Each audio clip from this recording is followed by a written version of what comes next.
Hello, bright and shiny beacons of light. I'm Michael Sandler, your host on Inspire Nation. Off camera, we have Jessica Chat Window Whiz Extraordinaire, the producer of the Inspire Nation show, and lucky for me, my wife, woohoo, who is running everything for us this evening. Do we have anything that we want to mention? We've got iMeditations coming up. We have had, actually, it's been a really interesting time. We're outside Aspen, Colorado. We're surrounded by dozens and dozens, maybe hundreds of birds at the moment. And it's been snowing over the last few days. And snowing is interesting as Jessica has recovered from illness. But when we get a low front like this, it has been a struggle a little bit. But we are doing better. Woohoo! So we got imeditations.com. That's coming up shortly. You can come on over to inspirenationshow.com and you can sign up to be one of the first to hear about that as soon as that comes out. You can support the show by coming over to patreon.com, patreon.com/inspirenation. Become a member of the Backstage Pass family, and you'll get lots of extra tools, tips, behind the scene action from ourselves. And I believe we have a few spots left for into the summer coaching now. And so if you're interested in a free strategy session, specifically coaching related, come on over to inspirenationshow.com/coaching, and you can sign up for that as well. Lastly, share. If you love the show, subscribe. Make sure you subscribe. Set the alert if you want to find out when our latest videos come out. We have almost a video a day. Jessica is uploading 4 different interviews a week, plus this YouTube Live. And then on top of that, share with all that you know, so that with everyone that you know, so that we can help reach as many people as possible. All right, with that said, let's talk about how to stay calm and carry on. And I don't know if I got into this last week. I think actually it may have even happened Tuesday night. Last Tuesday was a very, understatement, interesting day for us. Had gone about our YouTube Live, had gone about uploading our show because we upload on iTunes and all places podcasts are ingested. We are a 5-day-a-week show, and was finishing my upload, typing down, everything's looking good, checking the feed, checking everything. I'm always checking and double checking. And all of a sudden, an email comes in from iTunes. And that email was not exactly what a podcast creator wants to see. It was something to the effect of, we hereby inform you that your show has been removed from our iTunes catalog, and your show will no longer be viewable by people. And for a brief moment, the heart stopped. I'm laughing. Actually, at the time, I did actually pretty well with it. Based on what I'm going to teach you or share with you this evening, I handled it pretty well. But it was certainly one of those moments where it's not so much that we've been working on this our whole lives, though it does seem like everything is added up to it. But certainly since the show started almost 4 years ago, this has been almost a 24-hour endeavor. And so to see it temporarily, I don't know if blown up is the word, is, wow. That's all I can say. It was a wow moment. And that's where the topic came from tonight, the stay calm and carry on. So the first thing that I had to do, and I'm going to pull out my notes here because I want to walk you through this process.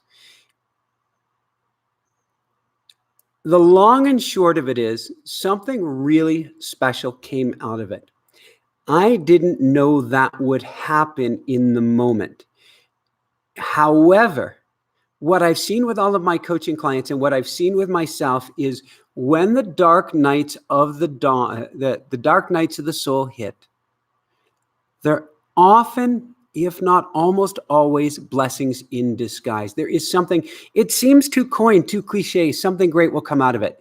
And the truth is, you may have to choose for something great to come out of it, but something great can. And the next day, was actually, I think, one of the most special days in the history of the show, which I'll get to in a little bit. So I want to back up and tell you what I did to walk myself through this, because you're going to be able to learn something from this too. First off, I didn't panic. Now, Jessica wouldn't have been able to handle that if I had panicked. That would have been overload on her system. I don't think the kitty cats or Meowser certainly would not have approved of it. But I didn't go to panic. I said, wow, and probably some, oh my God. And then I said, all right, what can I do about this? And the first thing that we get to do when something really big has happened in our lives is not make it even bigger. With our nervous systems wired to look out for saber-toothed tigers, so to speak, we have a habit of blowing things tremendously out of proportion and making the situation 10 times harder on ourselves. So, were we pulled off of iTunes temporarily? Yes. Did I watch our listing over the course of an hour go from top of self-help to no rating on self-help to no shows visible to our show invisible? Yes. Did that sink my heart each time? Yes. But I didn't try to make it worse than it was. It was all information. So that was step number one, is not start to over exaggerate or really start to dwell on the worst case scenario. What you think about in life in many ways is really what you bring about. It's not, I'm always careful when I say that for people, because I don't want people to think, well, bad stuff happened, I must have thought something wrong, I must have done something wrong. That's not the case at all. And there is this prabdha karma, this concept that we came in here, and I know this to be the case. We came in here with lessons to learn. And so if there are certain lessons that we have to get, we may have to go through certain things. It is, however, why my mantra is kind, gentle, easy, good. Universe, God, source, whatever we want to call it. Can you bring those lessons to me in the kindest, gentlest, easiest fashion possible? That is what I seek, the easiest fashion. But we don't want to dwell on things. Dwelling on the negative brings us in a downward spiral. In fact, I want to give you a homework assignment. And this is to take inventory of the dwellings in your life. What's a dwelling? I'm never going to find a partner. I'm never going to find a partner. I'm never going to heal. I'm never going to heal. If they not if they figure this out, but I may lose my job. I may lose my job. Oh my God, how am I going to pay the bills? Oh my God, how am I pay the bills? And on it goes. They are loops, thought patterns, loops that keep going around and around and around in our minds. Dwellings bring us down. If you're going, oh my God, how am I going to handle this? Oh my God, how am I going to handle this? Oh my God, how am I going to handle this? You're not going to have the energy to handle this. So what we want to do is you can get a spreadsheet. You can put this on a piece of paper, make a couple columns on it. And you want to write down the dwelling. Write down what it is that you are continuously focusing on in your mind. And then we want to write down the antidote, what you can think about, what you can tell yourself about, what you can take action about that will counteract the dwelling. So a dwelling may be, I'm never going to find that special someone. You write that down as the dwelling. What's the antidote? I could take myself out. I could focus on myself and just work on the inner journey. Heck, I can go have the most amazing dinner or whatever. It doesn't matter. Put down the dwelling and put down something you can do. It could be as simple as, I have nobody in my life. You're going, I have nobody in my life. I have nobody in my life. I have nobody in my life. What's the antidote? I love myself and get to spend time with myself. Or I love myself, I'm going to make myself even better. I love myself, I'm going to make myself even better. The more that you can attach something to that dwelling, the more the dwelling begins to go away. So that evening, I didn't go into that negative dwelling. I looked at it as information, neither good nor bad. Powerful information. You're no longer on iTunes. The Inspire Nation show can't be found worldwide. Breathe. That's the next thing that I did. Yeah, but you got to take action, Michael. You got to do this. You gotta. If you catch yourself gotta-ing, you gotta breathe. Slow down. Slow way down. The slower you can breathe, the deeper you can breathe, the more that you can bring yourself into a meditative state, the clearer of mind you're going to be for whatever it is you have to do. Go to the breath. So we don't dwell on it. We go to the breath. We make ourselves aware next. Increase the awareness. Something can come out of this. Something incredibly positive can. You don't need to know what it is, but it's part of this stay calm is to cognitively retrain yourself that there is a positive that absolutely, positively can come out of this. Next, relax. What does that mean? Might be taking a break for a few minutes. If it's a big long-term thing, it might be taking yourself out for a massage, an Epsom salt bath, doing whatever you can to pamper yourself and put yourself in a good place. But relax into it. If you can allow and relax into it, whatever the problem is becomes much, much smaller. Now, I had on Colette Baron-Reid earlier today, one of my all-time favorite guests, one of my all-time favorite mediums in the world. And she has the most beautiful oracle decks. And today we're talking about the Spirit Animal Oracle deck. And before the show, I pulled a card and I got the Moth card. And then during the show, she pulled a card for me and she got the Moth card. The Moth card is all about waving the white flag, surrendering, not giving up. Huge difference. Giving up is I'm going to go cry under the couch or cry under the bed. There's actually a time and a place for it. And grief actually requires that. But the difference between giving up and surrendering is surrendering. You may still work your tail off on something. You're just giving up control to a higher power inside, outside of yourself. You're saying, God, source, universe, as I joke, giant cheeseburger in the sky, inner wisdom, Muhammad, Jehovah, whatever you want to name the love that is and that permeates and perfuses all of us. We just want to say, universe, God, source, divine, I can't do this on my own. You take this. And that was my mantra on Tuesday night was, you take this, God. You take this, divine.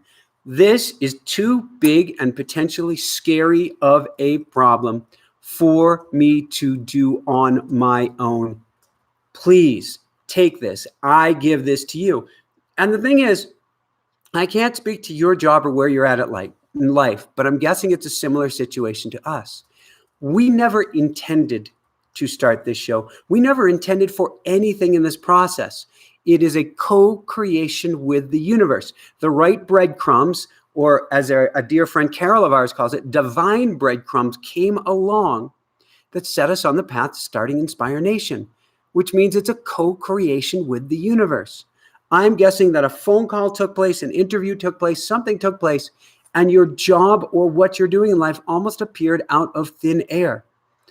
Because all the things that we do in our lives are a co-creation with the universe. We're never really in control. I'll say that again. We're never really in control.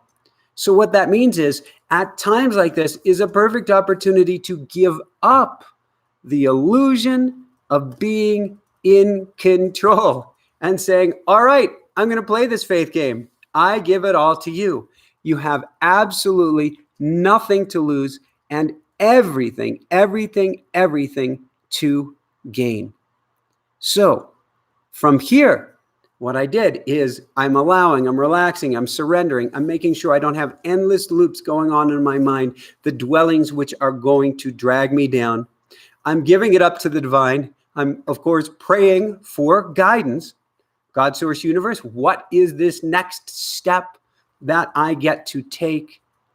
And then before the next step of carrying on, I stepped back and went quiet and said, I met with an iTunes expert just a couple weeks ago because I felt there were some things that we needed to do for the show, and I didn't know the best way to do it. And they were around titling and what best practices were and how we got to tweak things, because iTunes has been changing and the requirements have been changing. And we hadn't kept up perhaps with the times as good of as we could, which I find fascinating that I reached out just a couple weeks, even less, before this took place. Time's not linear. It's something Colette and I were talking about today, which means often our intuition is giving us a hit of something from the future, telling us to take care of something now to help make it easier for the future. And I think that's what was going on. And I'm like, well, okay, what are the best practices that this expert for iTunes had told me to do?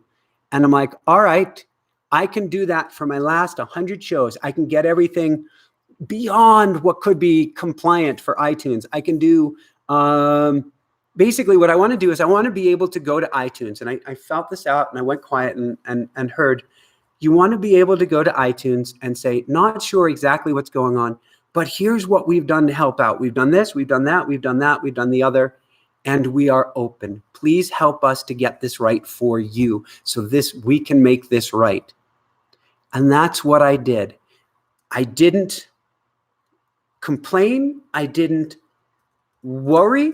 I was hopeful, but I spent the next few hours doing very important, busy work that got to get done. But I checked in with myself and I said, self, you like to get to bed 8:30, 9, you're almost miserable. It's after 11 o'clock now. How are you doing with this?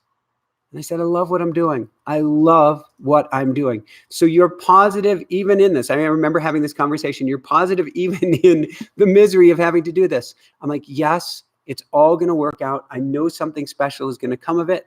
Every time something really difficult goes down, something positive comes of it. So I am happy and honored to do this work, to get the show live, to help others in the process. Shows live, helps people, helps lives. And so I did just that. And then I wrote out a beautiful letter to iTunes, stepped back from it. And I think I rewrote it once or twice, specifically wanting to make sure that I was coming from the kindest, most loving, most gentle place possible. Crisis, and I get to work on this too, crisis is not the time to mow over people. I have a fight or flight reaction that I still get to work on myself. But it is the time to be extra, extra kind and compassionate. I sent this off to iTunes. This was it. Carry on means step forward. Step forward slowly. Step forward deliberately. Step forward from a grounded, centered, heart-centered place. And then step forward boldly and courageously. Chin up, knowing something special will come out of this. And so I stepped forward. I had faith that something was going to come in this, that there were going to be brighter days ahead, that this would work out. And I remembered three key things that I want you to remember. First, everything is here to serve you. I was convinced something really special come out of this. I wasn't given this, quote, gift if there wasn't a reason for it. So realize everything is here to serve you. 2, realize you are bigger than any, quote, problem or challenge that comes your way. No matter what happens with iTunes, we'll get through this. There's light on the other side. There is going to be more to life, more than I get to do than whatever this problem, no matter how big it seems in the moment, represents. And third, I love the expression, God would never give you anything bigger than you can handle. We are divine beings having human experiences. We're all divine beings. We all have a spirit. We all have a soul. We are all greater than our bodies. You are never given anything more than you can handle. It can be right at what feels like the razor's edge. When they were scraping me off of the rocks or out of a creek and struggling to find my blood pressure, and I had been forcing myself to breathe to stay alive. That felt like that was as much as I could handle. But sometimes the as much as you can handle is the best thing in the world for your transformation. Best thing. So I send it off to iTunes. Next morning, I think it was next morning, some point next day, I get the most beautiful email saying, we need you to fix X, Y, and Z. Why is that the most beautiful email? Because it wasn't a robot. It wasn't an automated email. It was a live human being who's telling me what they need us to do with our title, with our subtitle, or with our title and with how, I think I was saying, along with Jessica Lee, co-host or something like that. And I needed to change the words to fit into iTunes best practices. Great, we can take care of that. And I knew that it would all work out. On top of that, I had the most beautiful meeting with Nicholas Vesey, the minister for the Aspen Chapel. And we had this most amazing meeting. I have been writing down about finding a studio in Aspen that I can record guests in Aspen. That may be coming about. I've been writing about having a live studio audience. That may be coming about. I've been writing about studio audience. Just the most amazing synchronicities took place with Nicholas Vesey about what I was writing about wanting to bring forward a show with a live audience, with the studio in Aspen, and the list went on. And he sat down with me, and amazing gentleman, a former priest from the Anglican Church, just a beautiful soul. In fact, we have a show on iTunes or on YouTube, and we dreamed about what was possible, what we can make together, what we can create. In fact, if anybody has ideas, we're going to build a once a week show, a live show in Aspen that we're going to broadcast to the world right here on the YouTube channel. And if anybody has ideas of what they'd like that to be, just please let us know. That amazing meeting, and between you and me, I just about started crying during that meeting because I'd been writing each morning, want a studio in Aspen, want a live audience, want to create this special show. And here is Nicholas meeting with me about how we can make this happen. And there are all these guests that come into Aspen, how we're going to be able to, I wanted to grab the guest when they're coming into Aspen, people coming to the Aspen Ideas Festival, people coming in for all these other special events, and how I can get them on air. And this is an opportunity to do this. Had I been Tuesday in the poor me, woe is me, nothing's going to work out, God is smiting me, I got hit by a car while racing a bike in the French Alps, trying to make it to the Tour de France, waved through a blind turn by a safety official into an elderly woman who managed to get her car out down an alley onto the road, and I was waved straight into her full-size car, which ended my bid for a professional career in Europe and a chance to go to the tour. For years after that, I said, God is dead. There is no God. And I struggled with PTSD for 6 or 7, maybe even longer, from 93 till 2000. So good 7 years I struggled with PTSD. God is dead. There is no God. If I had, and this is a big deal, getting temporarily knocked out of iTunes and you don't know, I didn't know yet, are you going to be able to come back? That's a huge deal. I could have canceled my meeting with Nicholas. I could have said, I am not in the right place to have this meeting, or I could have gone in there and just commiserated. Oh, you wouldn't believe what's taken place. Oh, the horrors. And iTunes did this, and look what they did to me. Disempowered myself. This is something we all do. You can look for it in your life. We disempower ourselves by putting ourselves in the victim role so that we can get sympathy, so we can earn sympathy points, which is an energy. So somebody can put their hand on your shoulder and go, it's okay, Michael. I know you tried the best you can. Those big bad boys over there, how could they have done that to you? That would not have fixed things. But it also wouldn't have had him reaching out to me and saying, what can we build together? Because I wouldn't be coming from that energetic space.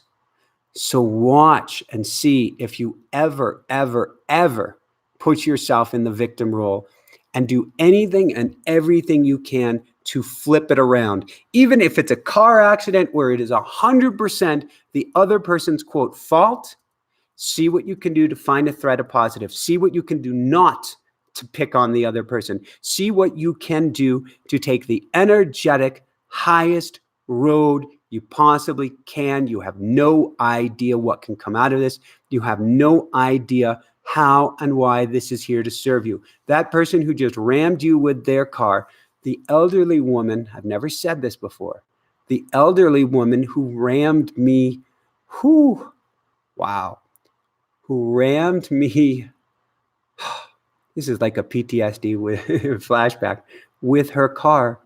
She was an angel in disguise. She pointed me on my path.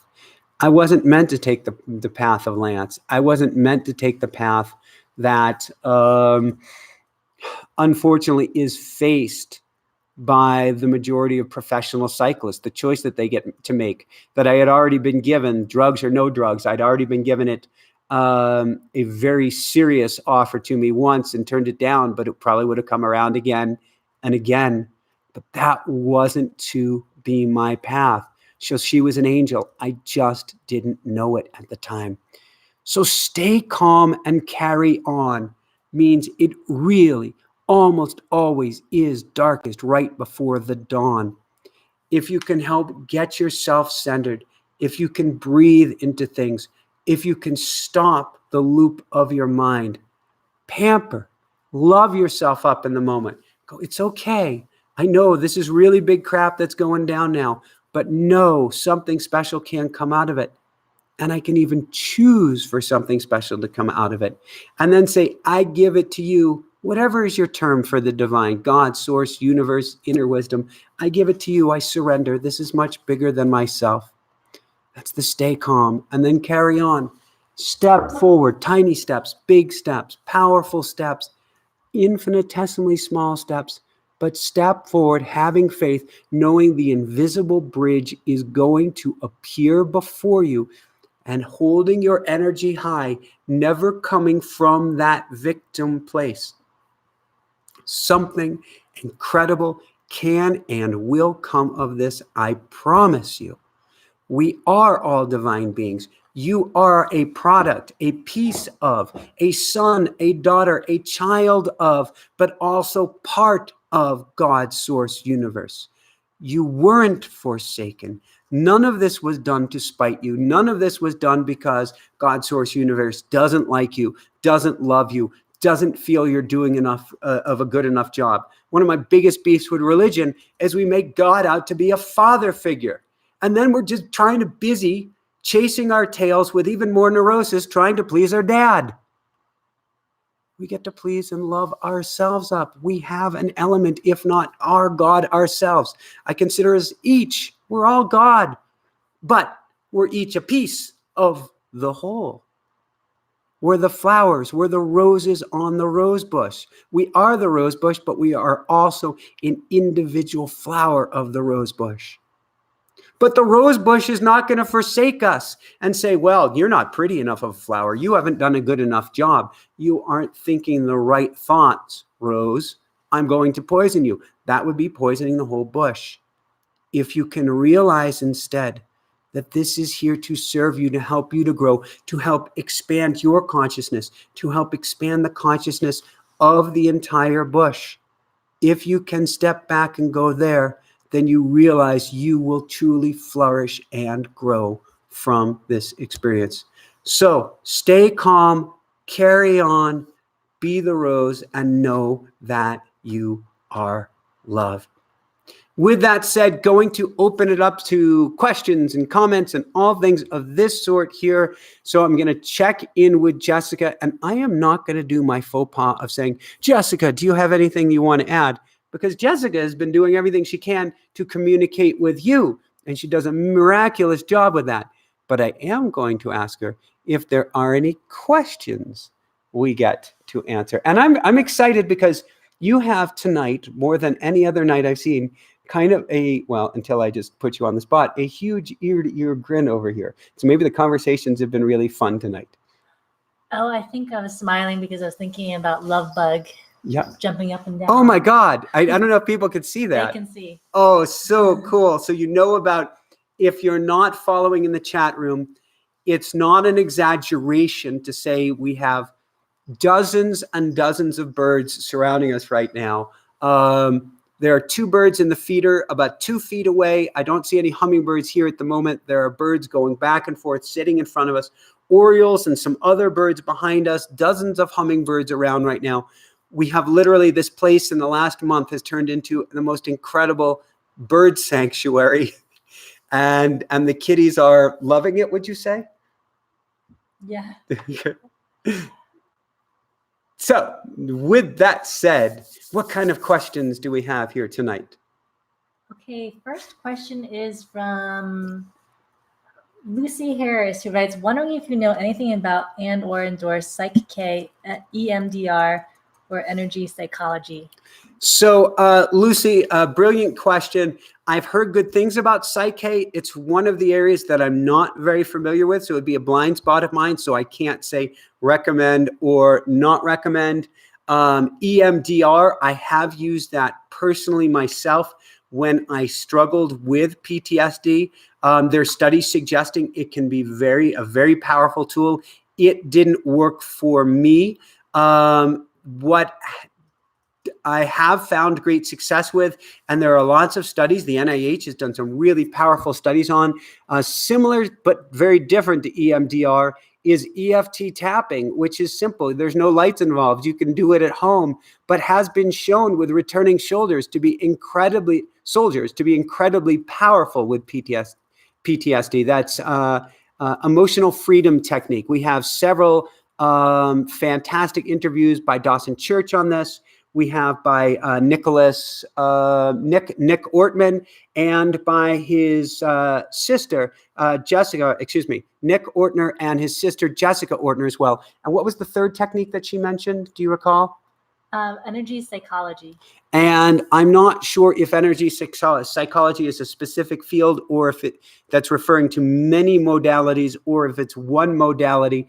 But in general, I have found tremendous success at working with people to remove emotional wounds in blocks that are at the energetic level, meaning the body is holding on to a frequency of injury, a frequency of illness, a frequency of almost like a negative attack. All of these things the body holds on to, either literally inside of the body, or the way I wrap my 3-dimensional mind around things is that we all have an energetic fingerprint, or you can call it a field. And these wounds and blocks we keep in this fingerprint, we keep in this field. And if we want to step forward and get lighter, it's really important to peel these layers away. I've used psychology and psychiatrists, and it helped me a lot in my earlier years. But I think oftentimes, and I'm not picking on the profession, there are some amazing, incredible psychologists, counselors, and psychiatrists out there. But I do believe that energy healing may be a faster modality depending on the situation. It's not fair of me to say a profession. There are incredible professionals out there. So I'm being careful how I choose my words. But I find that energy healing of just removing traumas is an incredibly powerful way to get somebody light quickly. When I'm working with a coaching client, I'm not a psychiatrist, I'm not a psychologist. I don't do that kind of counseling. I don't have anybody put their feet up on the couch and say, tell me about your childhood. but I am able to go to wounds. I am able to go to blocks. I am able to go and find the energetic patterns that are causing people to go in an endless loop, to get in the dwelling, or continuously shoot themselves in the foot when the going gets good, and literally help wipe those pieces away, or wipe their, you could say, energetic slate clear, or their grooves in the record clear, so that they can create new, more positive grooves. So when I see somebody, it's not so much that I can see an aura, but I can see how much darkness or heaviness somebody is carrying, to know how much I'm going to have to peel away the layers to help them to get light and energized and not feel like that energy is being sucked away from them. So brilliant, brilliant question, Lucy. Thanks so much for asking. Next question. Okay, next question is from Amanda, who writes, what helps you when you feel stuck? Oh, that's a brilliant question, Amanda.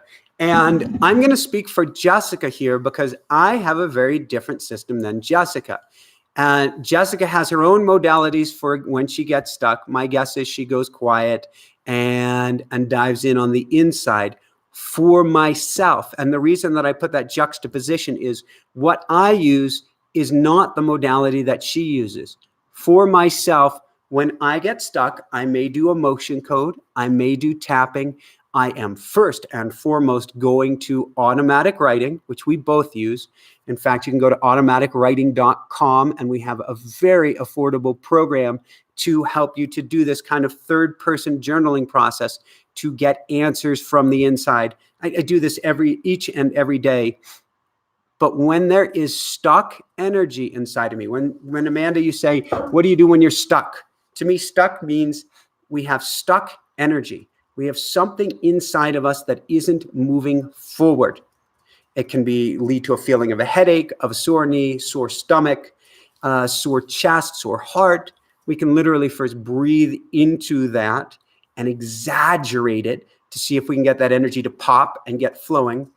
And for myself, I'm going walking, I'm going running, I'm going skating, I'm going cycling, I'm going skiing, or I am just literally going to kick myself out the door. Why? Because once I get in motion, that energy gets in motion. Now, the last thing here, and whenever I say that, I caveat it that there's probably going to be something else that follows, is that stuck is never what it appears to be. Stuck, to me, every single time I've seen a client who thought they were stuck, what they were doing is winding the metaphorical or proverbial rubber band of their airplane, their little rubber band powered airplane, so that they can fly. What we don't realize is during the stuckedness, time is passing. Well, yeah, duh. If time's passing and I'm not getting anywhere, then I'm stuck. No, it means your awareness is continuously growing. There will come a point at which you have such awareness that you get to take action and you know what it is, or you will have such energy behind you that you will catapult out of your funk. So, while I don't say stay on the couch for the rest of your life, although that's not necessarily a bad thing, and that may be your prabdha karma, that may be your path, I say it's okay to go slow into the stuckedness, to allow yourself to gestate, to allow that baby to grow inside of you until it hits that 9-month mark and it's time to come out. We're all judged in this Western world of, I need to do it now. I need to find my path now. I need to have the answers now. Everybody else is doing this. Death by comparison. They're all doing this. They've all gotten this place. They're all happy and I'm not. No, that's actually far from the truth. But there is a time and a place for everything. And in an Eastern way, we would allow things to come up as they're supposed to without trying to force it. A very simple way we can think of it in a Western world is we each have a book of our lives.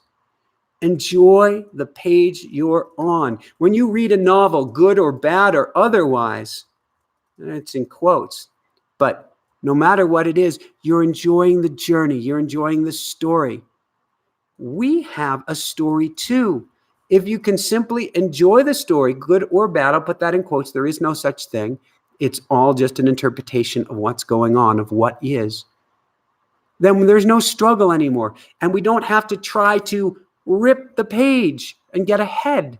Instead, we can take our time, enjoy where we're at. Well, right now, I don't feel, heck, we want a 1 million person show. I want a 10 million person show. I want a 100 million person show.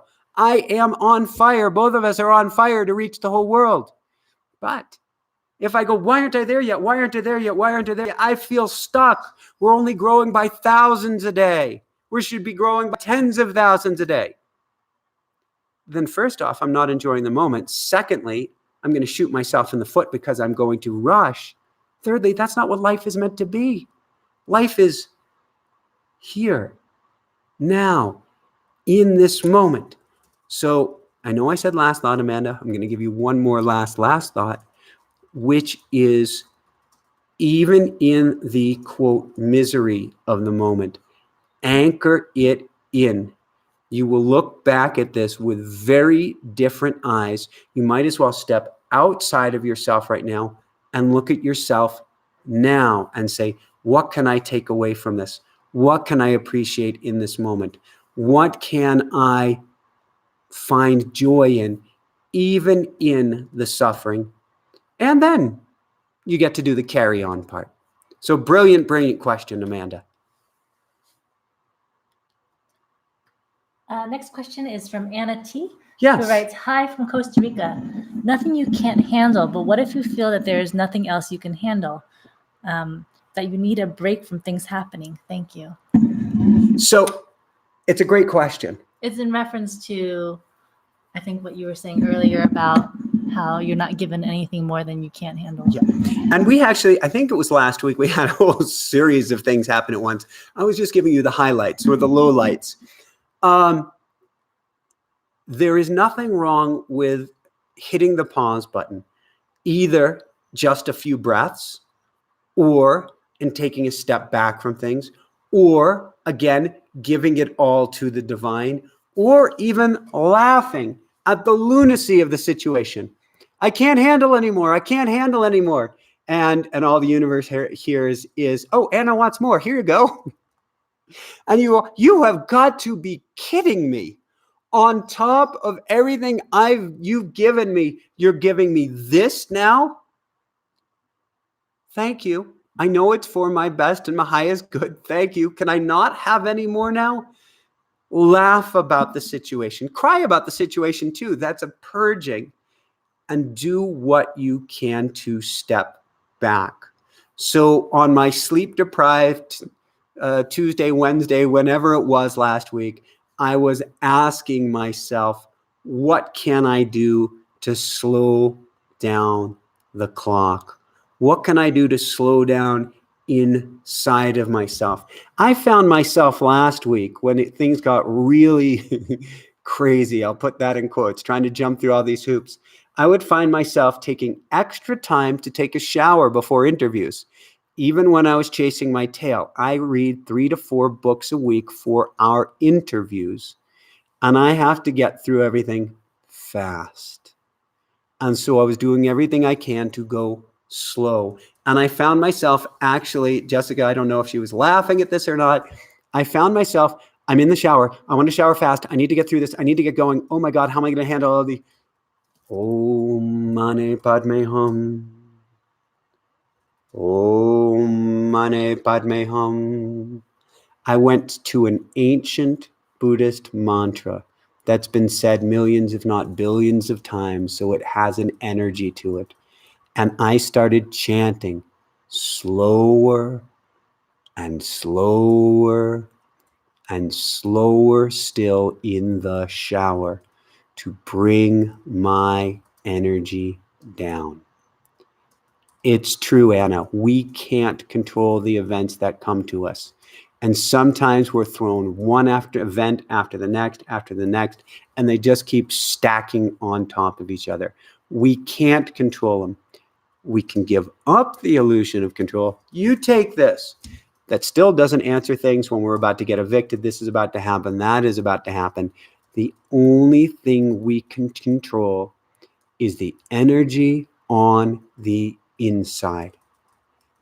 Take a pause, go to the breath, lay down for a minute, even if only in your mind's eye, and try to build as much of an internal pause as you possibly can. And then I would go to prayer like there's no tomorrow. Prayer to me is the most powerful tool in the world. You don't even need a belief system. I give it to you, giant cheeseburger can work. Isn't that sacrilegious if there is a God that you're saying giant cheeseburger? No, God's above whatever term you want to give him or her to give the energy that is all of us. But going to prayer will help you realize there's something and someone, whatever we want to call it, greater than ourselves that can help us get through us. We just need to ask for that assistance. Last thought. When you feel completely overwhelmed, and this is going to sound really crazy and radical, help someone else. When you find you're tapped out, there's no energy, there's no fuel, there's no love left, give away what you don't even think you have, and you'll find you have more of it. So we send all our love, Anna. Hope this helps. Okay, next question is from, actually, there are a few questions. From Surya, who writes, what do you do when you feel you've tried everything and you worry that some things will just take you deeper to feelings and being hopeless and you can't decipher what to do? It's a brilliant question, Surya. And there's kind of like a little double negatives in here. So I'm trying to interpret all of it. What do you do when you feel you've tried everything? Got that. And you worry that if you keep trying something, it'll just take you deeper to feelings of being hopeless. And you like can't. If it doesn't work. Yeah. It's a brilliant question, Surya. And my best answer is full stop. Stop trying. Stop. Pause. Don't do. Let the answer come to you. Even when it feels like we've tried everything, we have tried everything within the 2,000 bits of information that we can take in a second. There's an estimate that if you look at all the information around you, it's like 4 billion trillion bits of information a second. And I don't even think that's on the energetic side of things. But our mind can only process 2,000 bits. What does this mean? It means when you go into the fridge and you're told the milk is right there, but you don't see the milk, then no matter how much somebody tells you the milk is right there, you're not going to see it. You're only going to take in the information that's in your current paradigm. So you probably have exhausted everything in your paradigm, but we need to get you out of your paradigm to see more than the 2,000 bits. What does that require? Well, that's why asking others for assistance, having a mentor, having a coach, having a guide can be tremendously helpful. It's why going to automatic writing from a third-person perspective, getting outside of yourself, can be tremendously helpful. It's why hitting the full stop pause button so that the ideas can chase you down is so incredibly helpful. And then go to Thomas Edison. What do you mean? Flip on a light bulb. Stare at the bulb. Hopefully it's not too bright. Stare at that bulb for a minute. What do you mean, stare at a light bulb, Michael? Are you crazy? That light bulb took 10, not 10, 100, not 100, 1,000, not 1,000, 10,000 tries to make. Thomas Edison tried making it with one light bulb, with one filament, it blew out. With another filament, it caught on fire. Another filament, it probably exploded. Another, and another, and another, and another, and another, and another. But he didn't give up. He knew there was an answer. There is an answer for you too. it may just not be, Surya, anything at all like you imagined it to be. Heck, we were on Maui and I was plowing ahead with barefoot this and barefoot that and going to be the barefooty, authory, barefooty thing. And things weren't working. If I just kept plowing ahead, first off, we'd probably be homeless in Maui or worse. Instead, I gave up and surrendered, and we ended up going home to Jessica's home, Jessica's childhood home. We lived in a little 8x10, childhood bedroom floor with 2 mattresses side by side, healing her and figuring out where do we go in life. But by stepping out of our paradigm, Inspire Nation appeared. We had no idea, no plans for it, it wasn't in our field of anything. But we gave up trying to drive. We went quiet. I literally went for walks, asking the trees, asking the crickets, what do we do? Where do we go from here? And the answers began to reveal themselves so far out of our current paradigm. So let's pause. Let's recharge a little bit, and let's figure out ways, both automatic writing, talking to the trees and the squirrels and the chipmunks and the crickets, or getting a coach, a mentor, a guide, someone that is outside of your current paradigm to help you to step back and see what is possible. So I send all my love, Surya. I really, really want you to know, because we've been there banging our heads against the wall. It may not be the door that you get to go through, or you might get to go over, around, under, or beneath. Who knows the path? But I wouldn't bang my head against the wall. Instead, I would pause. Brilliant question. Next question. Next question is from Meredith, who writes, in March, I lost someone very, very dear to me. Waves of sadness crash.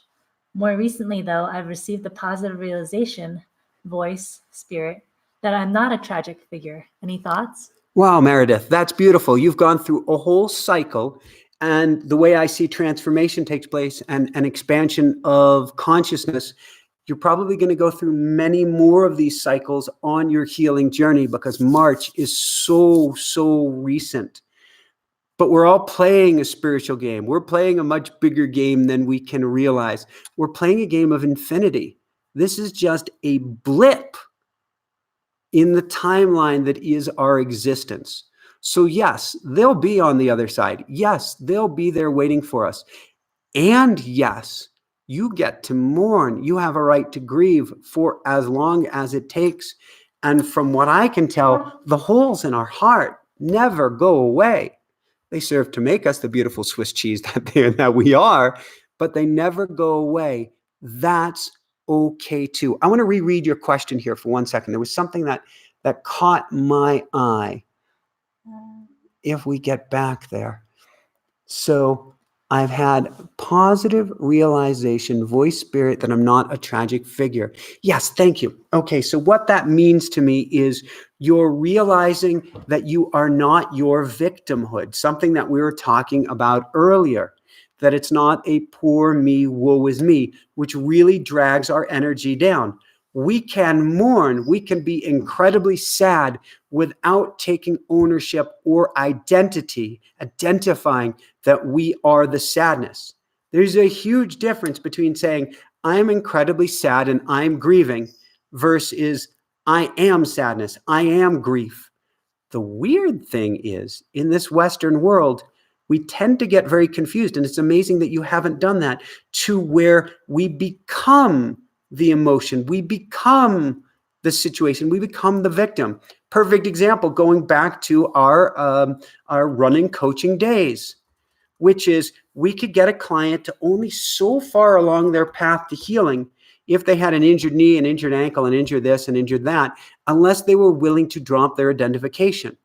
If not, if I told someone you can heal from any knee injury, they might be offended because I've actually attacked their identity. I would say, I can empower you. You can heal from that. No, I've been to every doctor. I've been to every expert. Don't tell me that I can heal that. Sorry. Too identified with a label became the victim. They would get victim points from people. Oh, poor thing, you can't run anymore because of X, Y, or Z. But the empowering solution would be to drop the victimhood and say, what is possible? And it sounds like that's exactly where you're coming from. So I want to send you all the love in the world. I want to impart upon you that chances are, and this isn't, I don't mean to give you the nocebo effect, which is that if I share a quote unquote negative, you're going to necessarily take that on. But everything moves in cycles as it spirals upwards, as you spiral upwards. So you might find right now you're on the backside going, life is great. I've got these realizations. I've got these realizations. You might come around to the front and go, oh, crap. I'm so sad. It's such a loss. I thought I had it together and I feel like turd. And then you might pick on yourself for feeling that way. Oh, you thought you had it all together. That's ego. When the fact is, you're actually still just spiraling upwards. So just be with it no matter where you're at and love yourself up truly like there is no tomorrow. Love yourself up, love yourself up, love yourself up for the divine being that you are. Time for one, maybe two questions. No, we're good. We're good. Perfect timing. So I am almost afraid to ask, do I not even ask it? If there's anything, you've been running the chat window, all right? I caught that out of the corner of my eye. I missed your announcements at the start. Okay, announcements. We've got 3 big announcements. First off, if you love the show, if you're getting something out of it, share, and subscribe. Make sure you subscribe. I'm pointing down to the subscribe button, and there's a little bell there. You want to, I'm not sure if you click on the bell, what it is that you do with the bell. If you want to get the reminders that tell you when the shows are coming up, because Jessica's uploading 4 beautiful shows a week, and we're looking on to bring on some YouTube assistance. Maybe we'll even up that. We're trying to break things down into small little videos. I am so incredibly on fire for YouTube right now and feel so positive about it. Colette Barron-Reed did a reading for us on air earlier today. That'll air in about a week, which I just kept hearing. This is all about YouTube. Step forward to YouTube. Leap forward to YouTube. So I'm excited about that. So share, subscribe. On that note, come on over to inspirenationshow.com. Subscribe to our newsletter, and you're going to get some free meditations coming up. You'll get to find out when iMeditations comes out, which is an awesome program to give you all meditations that you want for quieting the mind, for helping increase abundance, for helping you to heal, for helping you find your purpose, path, and direction. That's going to be coming out very shortly. I've said that a few times over.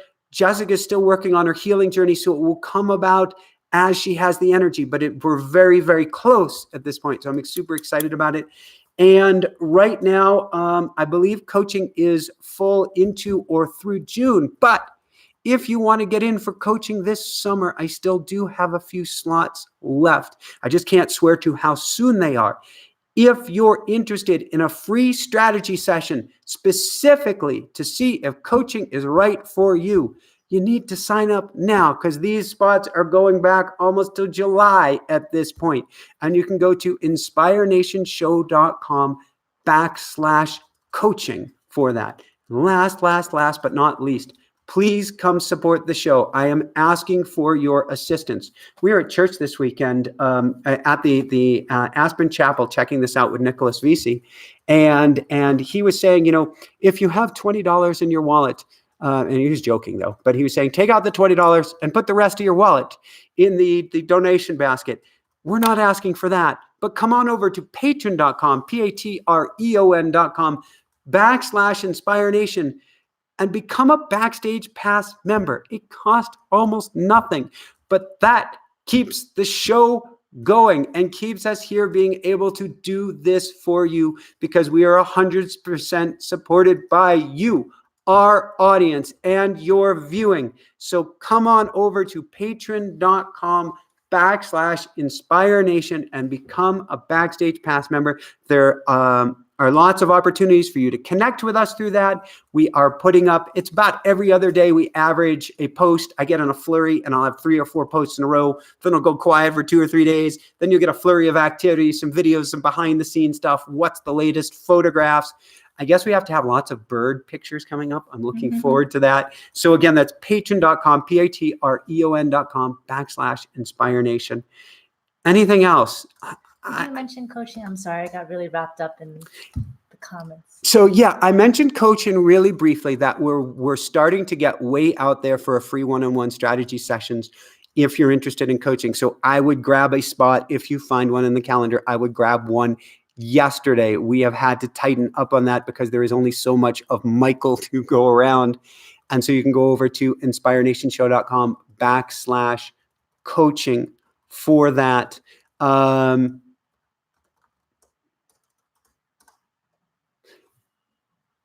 Do I do a 1-minute meditation? Should I save that for next time? And next time we'll do a manifestation meditation for people. What do you feel? What was the first option? A 1-minute meditation where we're really just going to go to the breath for a minute. Or next time, a little bit more extensive meditation. What do you feel? You're the producer. You're the boss. I think you're capable of a 1-minute meditation. Oh, you could be right. All right. We're going to save the meditation for next time. The last thing that I want to share with everybody, and I cannot emphasize this enough. This is somebody who I tried to make it to the tour. I got hit by a car. God is dead. PTSD. I came back, and what happened then? I had a near-death accident. Number 1, shattered femur, shattered hip, lost my fiance at the time. All crap went down in the world. Then years later, the other side, shattered femur, everything broken, bleeding out internally. I think I took on what I want to call it 5 quarts, like quarts of oil, 5 blood transfusions. Had another accident. All of the bones broke on the front of my heart, on the back of my heart, above my heart. And those are just a few of the highlights. What am I saying? I'm not special. I am special. You're special too. I'm not special in my ability to bounce back from these situations. Far from it. It hurt. It sucked. It was incredibly painful. But following the stay calm, carry on, dive deep on the inside, breathe deep, have some faith, let yourself know something positive can come out of this, and then stepping forward into the greatness who you are. Step forward into the greatness that you are. You are that 10,000th light bulb. By doing that, you will find greater joy. You will find greater happiness than you ever thought possible. You will live your greatest life. You can live the greatest life in this moment. It's really in a choice, not an easy choice. You can peel away a lot of things, but it is in there. But you can truly live your greatest life on fire. And that's what it means to shine bright. So I send all my love your way. I want to give you the biggest hug in the world that I possibly can. You are love. You are the divine. You are the rose on the rose bush. And you are truly the most special, incredible, infinite being having a human experience, going through the trenches for your highest good, the highest good of all, and to help you grow and expand your consciousness, your heart, and the heart of all. So no pressure at all. But the more you breathe into it and step forward for yourself, the more you're helping all of us. I love you guys so much. I wish you the most beautiful week ahead. Can't wait to see you next week. I have got to thank Jessica. I almost want to just bow down. Thank you for everything. I love you so much. And I love you, kitties. And I love you, all the birds who have surrounded us for this beautiful show. Above and beyond all else, everybody, shine bright.